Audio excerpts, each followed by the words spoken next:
پاکستان سے بات کر رہا ہوں. میرا سوال یہ ہے ابو کاشا کہ میں نے آپ کی ویڈیو بڑی تفصیل سے سنی ہے جس میں آپ نے بڑی وضاحت سے فرمایا اور دلائل اور حوالہ جات کے ساتھ کہ خاوند عورت کے تمام جسم سے جو ہے فائدہ حاصل کر سکتے ہیں، اور اس میں بات آئی کہ عورت کی شرمگاہ سے رطوبت نکلتی ہے یا مرد کی شرمگاہ سے رطوبت نکلتی ہے، تو اس میں آپ نے حوالہ یہی دیا کہ وہ جو ہے پاک ہے، اور اپنے یہ بات بھی سمجھا دی کہ ہر پاک چیز کو کھانا جائز نہیں ہوتا. صحیح بات ہے. ٹھیک ہے.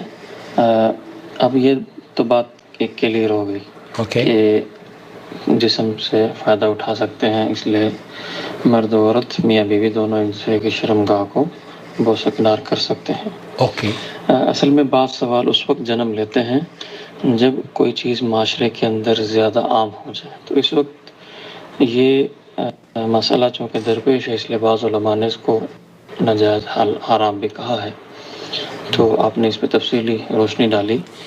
تو بات یہ ہے کہ جو اس وقت مسئلہ عام ہوا پڑا نا، وہ یہ ہے مرد و عورت دونوں کا ایک دوسرے کی شرمگاہ کے بوس و کنار اس حد تک جانا، یعنی عورت مرد کے شرمگاہ کو منہ میں، نفس کو منہ میں لے لیتی ہیں اور چوستی ہیں. ٹھیک ہے. ایک ہوتا ہے بوس و کنار کرنا، ایک چوستی ہیں، چوسنے سے رطوبت خارج ہوتی ہے، وہ تو آپ نے بتایا کہ. اور دوسرا مرد جو ہے عموماً عورت کی شرمگاہ کو بوس و کنار کے بعد اگلے مرحلے میں یہ کرتے ہیں کہ اس کی شرمگاہ کے اندر اپنی زبان ڈالنے کی کوشش کرتے ہیں اور اندر تک اس کو چوستے ہیں، جیسے اندر سے کوئی رس چوسا جا رہا ہو. اس کنڈیشن کے اندر تھوڑی اب وضاحت کر دیں کہ اس حد تک جانا کیونکہ اب ان کو جب ایک مسئلے کا علم ہوا تو انسان اس کے قریب، جیسے ہے نا کہ حیض کے ایام میں نفع حاصل کر سکتے ہیں لیکن دخول نہیں کر سکتے، اس لیے اگر خطرہ ہو تو پھر کپڑا رکھ لیں اور بچا جائے اس سے. تو اس لیے یعنی بوس و کنار تو جائز ہے، آیا کہ اگلی جو کنڈیشنیں بن رہی ہیں وہ جائز ہیں یا جائز نہیں ہیں. اس پہ تھوڑی روشنی ڈالیں کہ اس حد تک جو آگے چلے جانا اور فراغت ہو جاتی ہے، انزال ہو جاتا ہے مرد کو یا عورت کو اور ایک دوسرے کے منہ کے اندر رطوبت چلی جاتی ہے، تو یہ عمل سارا کیسا ہے، اور ایسا اگر ہو جاتا ہے تو وہ کیا ہے، وہ حلال ہے، حرام ہے، کیا کرنا چاہیے، ایسا اس حد تک جانا چاہیے، نہیں جانا چاہیے. جزاک اللہ. نحمدہ و نصلی علی رسولہ الکریم. اما بعد، اس طرح کے سوالات آتے ہیں اور میں ان سوالوں کی وضاحت اس لیے کرنا مناسب سمجھتا ہوں کیونکہ بہت سارے لوگ تشویش کا شکار ہیں تاکہ ان کی اس غلط فہمی کو دور کیا جا سکے. میرے علم میں، میرے ناقص علم میں ابھی تک میں نے یہ فتویٰ نہیں دیکھا ہے دلیل کے ساتھ کسی عالم نے اس عمل کی حرمت کی کوئی دلیل دی ہو. جی ہاں، سعودی عرب کی متعدد علماء ہیں، مشائخ ہیں جن سے یہ سوال پوچھا گیا، انہوں نے اس کا مفصل جواب دیا ہے. اور مشہور زمانہ ویب سائٹ ہے، سوال و جواب ویب سائٹ، جس پر اسلام کویسچن Q&A، اس پر شیخ المنجد کا بھی موقف، انہوں نے بھی اس موقف کو بہت ہی واضح طور پر الفاظ میں استعمال کیا ہے کہ عورت کا پورا جسم مرد کے لیے اور مرد کا پورا جسم عورت کے لیے حلال ہے. ہن لباس لکم وانتم لباس لہن. یہ تو بنیادی قاعدہ اللہ رب العالمین نے بیان فرما دیا ہے، اور اس سے اس جسم سے لذت حاصل کرنا اور عورت کے جسم سے مرد لذت حاصل کرے، یہ دونوں کے لیے جائز ہے. حرام ہونے کی اگر کسی کے پاس کوئی دلیل ہو تو وہ پیش کرے کہ اس لیے کیونکہ اللہ تعالیٰ نے اسے قرآن میں، نبی کریم صلی اللہ علیہ وسلم نے اس نص میں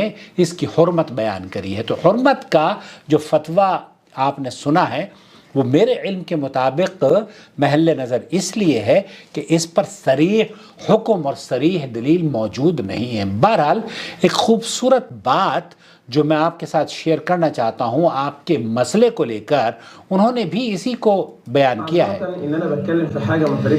یہاں میں معذرت کے ساتھ آپ سے اس بات کو شیئر کرنا چاہتا ہوں کیونکہ بجائے اس کے کہ ہم علماء اور مشائخ کی آراء اور لوگوں کی کراہیت لوگوں کی پسند ناپسند کی فکر کریں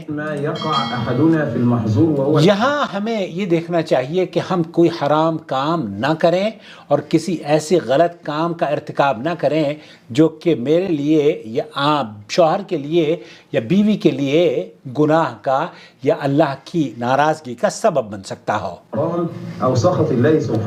اور اللہ کی ناراضگی کا وہ سبب بن جائے.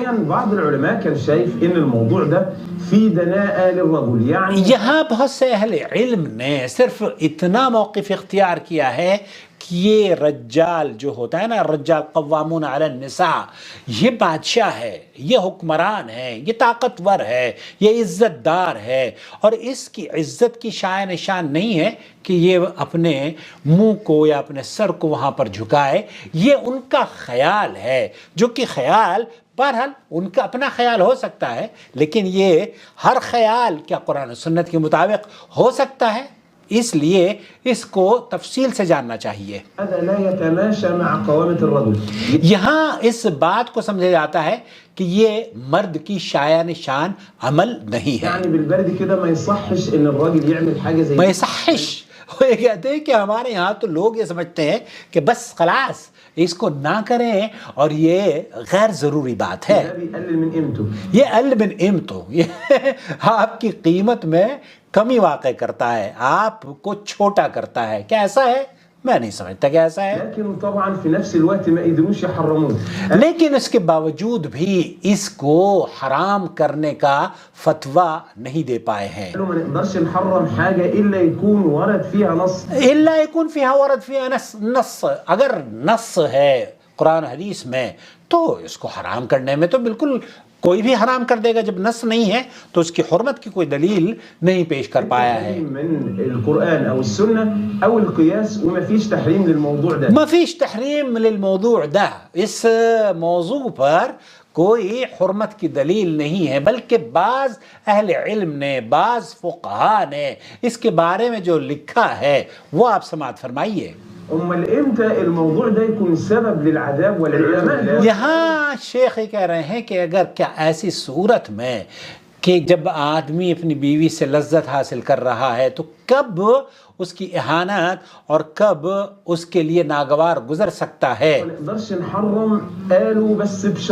ہمیں حرمت کی کوئی دلیل نہیں ملتی ہم اس کو حرام تو نہیں قرار دے سکتے لیکن ایک شرط ضرور ہے. وہ یہ کہتے ہیں فقہا کہ اگر کوئی مرد اپنی بیوی سے مباشرت سے پہلے بوس و کنار کرتا ہے یا اپنی زبان کو اس کی شرمگاہ پر رکھتا ہے وَلَيْسَ بَعْدَهُ اور بعد میں نہیں اس سے پہلے تو ایسی صورت میں وہ یہ کہتے ہیں کہ وہاں پر جماع کرنے کے بعد وہ گندگی لگ جاتی ہے جو کہ آپ کی صحت کے لیے مضر ثابت ہو سکتی ہے اس لیے اس سے منع کر رہے ہیں. مکان طاہر وہاں جماع سے پہلے تو وہ جو پورشن جو ہے عورت کی شرمگاہ وہ پاک ہے طاہر ہے. وَلَيْسَ بِهِ أَيِّ نَجَاسَةٍ اس پر تو کوئی نجاست نہیں ہے نا. اور ایسے فروزات یا ایسی چیزیں وہاں پر نہیں لگی ہوئی ہیں جس کو آپ یہ کہیں کہ یہ حرام ہے. طيب يعني معنى كده ان يكون سبب العذاب ان المكان يكون فيه نجاسة.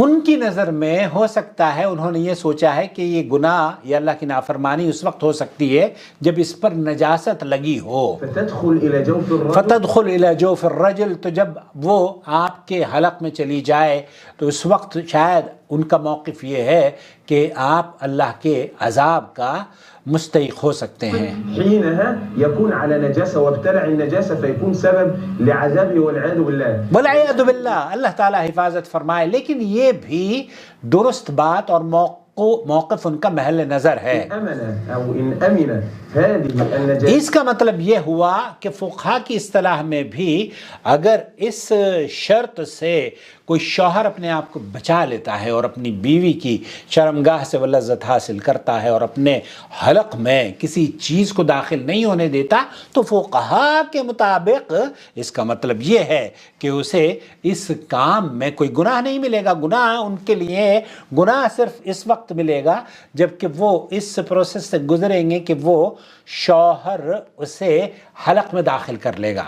فكان المكان طاهرا تماما. فكان مكان طاهرا تماما. تو عورت کا جسم پاک تھا، صاف تھا، اور اس کو اگر آپ نے بوسو کنار کر لیا ہے یا بقول آپ کے اس نے اپنی زبان کا بھی استعمال کیا ہے تو فلا بأس بذلك، تو ایسی صورت میں لا بأس بذلك، پھر تو ایسی صورت میں اس پر یہ حرمت کا فتویٰ نہیں لگایا جا سکتا ہے. آپ کما ہوا یرضا، اب اگر وہ شخص راضی ہے اور دوسری بھی راضی ہے تب تو اس میں حرمت کی کوئی دلیل نہیں ہے. لیکن اگر وہ شخص راضی نہیں ہے یا عورت راضی نہیں ہے تو انہیں مجبور نہیں کرنا چاہیے. مجھے امید ہے کہ وضاحت ہو گئی ہوگی. دیکھیے اس سلسلے میں ہمارے یہاں علماء میں بہرحال کہیں نہ کہیں شدت کا مظاہرہ ہے، اور میں ان صاحب کا نام تو نہیں لوں گا لیکن انہوں نے بڑی عجیب و غریب بات کہی. وہ اہل علم ہے، انہوں نے کہا کہ عاقل صاحب نے تو اس باب میں گفتگو کر کے بہت ساری چیزیں کلیئر کر دی ہیں، کیونکہ ہمارے ہاں تو یہی سمجھا جاتا ہے نا کہ بس مباشرت یہ ہے کہ عورت مردہ زمین پر یا بستر پر لیٹی ہو اور مرد فارغ ہو جائے. حالانکہ یہ لذت اور ہم بستری یا اجماع کا ادھورا کنسپٹ ہے. آپ جس دنیا میں بس رہے ہیں، جب زندگی گزار رہے ہیں، تو آپ پوری طرح سے تتمتع بالزوجہ تک آپ اپنی بیوی سے، اس کے جسم سے ہر طرح سے لذت حاصل کر سکتے ہیں، سوائے دو چیزوں کے. ایک تو یہ کہ اس کی پچھلی شرمگاہ اس میں داخل نہ کریں، اور دوسرے یہ کہ آپ حیض کے دنوں میں اور نفاس کے دنوں میں اپنی بیوی سے مباشرت نہ کریں. اللہ سے دعا ہے کہ اللہ تعالیٰ ہمارے اس چینل کو لوگوں کی اصلاح کا سبب بنائے. اور جو عورتیں اس کو پسند نہیں کرتی یا مرد اس کو پسند نہیں کرتے تو عورتوں کو حق نہیں ہے کہ مردوں پر زور زبردستی کریں. ایک صاحب نے کہا کہ میں پسند نہیں کرتا، میری عورت چاہتی ہے، تو نہیں، عورت کو نہیں چاہیے. لیکن اسی طریقے سے مرد بھی ہیں، وہ اپنی بیویوں کو مجبور کرتے ہیں، انہیں مجبور نہیں کرنا چاہیے. ان کی عزت اور آبرو کا اور ان کی شخصیت کا خیال ہر حال میں رکھنا چاہیے. السلام علیکم ورحمۃ اللہ وبرکاتہ. وَيَسْأَلُونَكَ عَنِ الْمَحِيضِ